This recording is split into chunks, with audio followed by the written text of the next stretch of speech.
یہ صرف ایک شہر کی کہانی نہیں ہے، یہ ان چمکتی سڑکوں اور اونچی عمارتوں کے پیچھے چھپے اندھیروں کی کہانی ہے۔ یہ اسلام آباد کی کہانی ہے، لیکن وہ اسلام آباد نہیں جسے اب جانتے ہیں۔ یہ ایک باپ کے اس ڈراؤنے خواب کی کہانی ہے جو اس دن شروع ہوا جب اس کا جوان بیٹا گھر نہیں لوٹا۔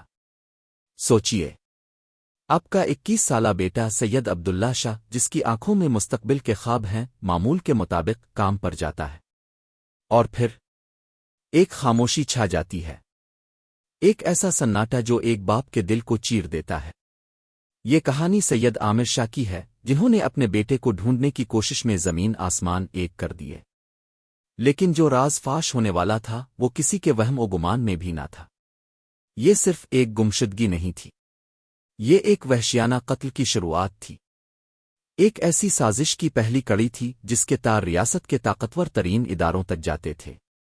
یہاں صرف ایک قتل نہیں ہوا تھا، 1 سال پہلے اسی شہر میں ایک اور نوجوان مغیث شاہ کو بھی موت کے گھاٹ اتار دیا گیا تھا۔ دونوں کہانیوں کے پیچھے ایک ہی نام، ایک ہی سایہ منڈلا رہا تھا: وکیل راؤ عبدالرحیم۔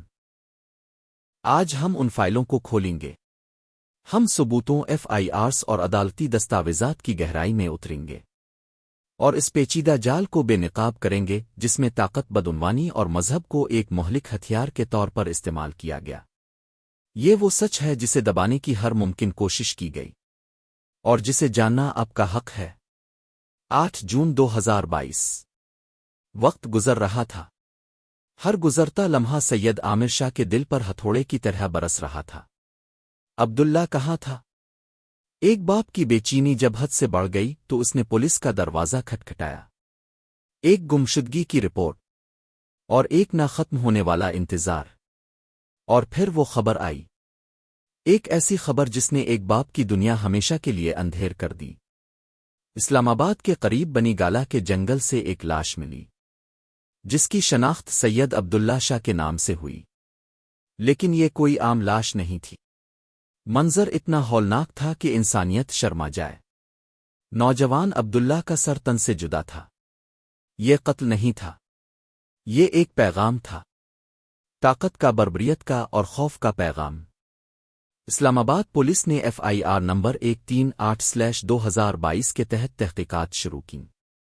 جیسے جیسے کڑیاں ملتیں گئیں، تفتیش کا رخ ایک ہی شخص کی طرف مڑتا گیا: وکیل راؤ عبدالرحیم۔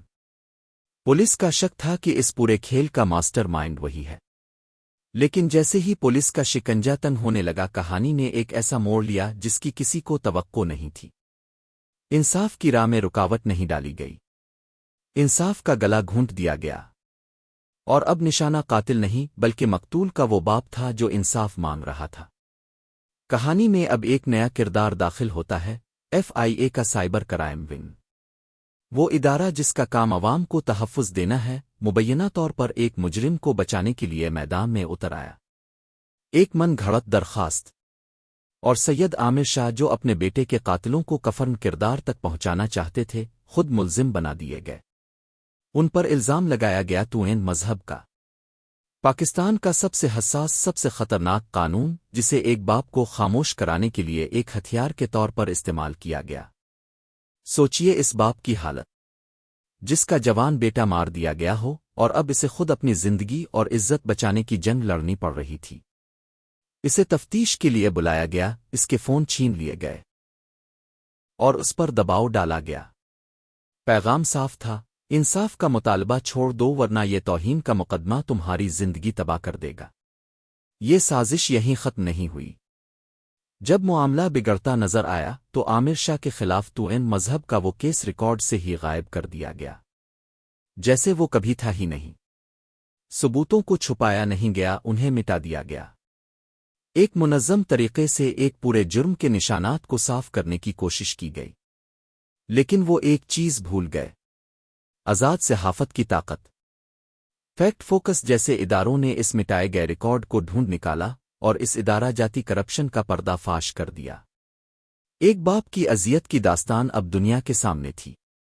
یہ کوئی پہلا موقع نہیں تھا جب انصاف کو اس طرح بے آبرو کیا گیا ہو۔ عبداللہ شاہ کے قتل سے ٹھیک 1 سال پہلے اپریل 2021 میں اسلام آباد کے پوش علاقے DHA میں مغیث شاہ کو قتل کیا گیا تھا۔ اس کیس میں ملزمان صاف تھے: کومل اسماعیل عرف ایمان، اس کا بھائی تیمور علی اور دیگر۔ CCTV فوٹیج اور FIR میں ثبوت واضح تھے۔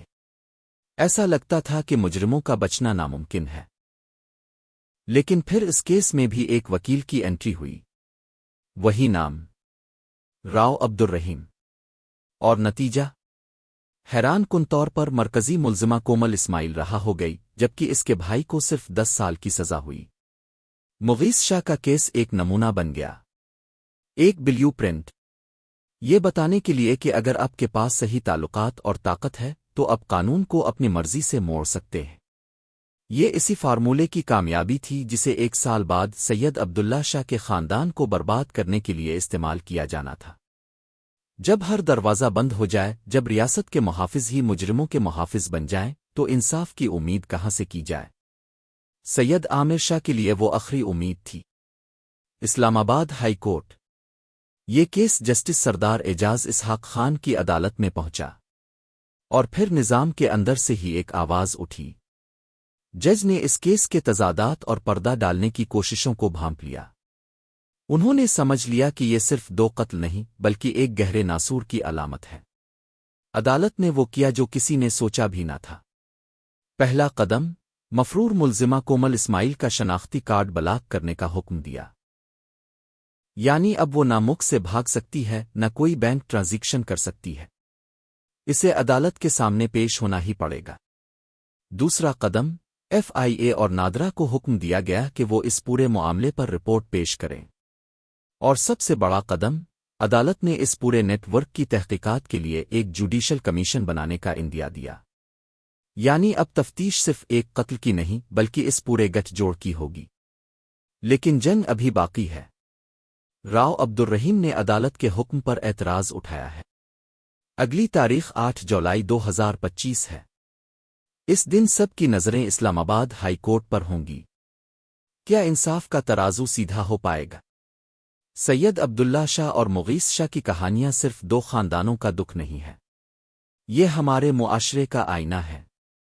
فیکٹ فوکس کے مطابق 2022 سے اب تک 400 سے زیادہ نوجوانوں پر ایسے ہی جھوٹے مقدمات بنائے گئے ہیں۔ 700 سے زائد لوگ جیلوں میں ہیں، جن میں سے اکثر غریب ہیں، بے بس ہیں۔ یہاں تک کہ پنجاب اسپیشل برانچ نے جنوری 2024 کی اپنی رپورٹ میں اس نیٹ ورک اور FIA کے گٹھ جوڑ کی نشاندہی کی، لیکن وہ رپورٹ بھی فائلوں میں دب کر رہ گئی۔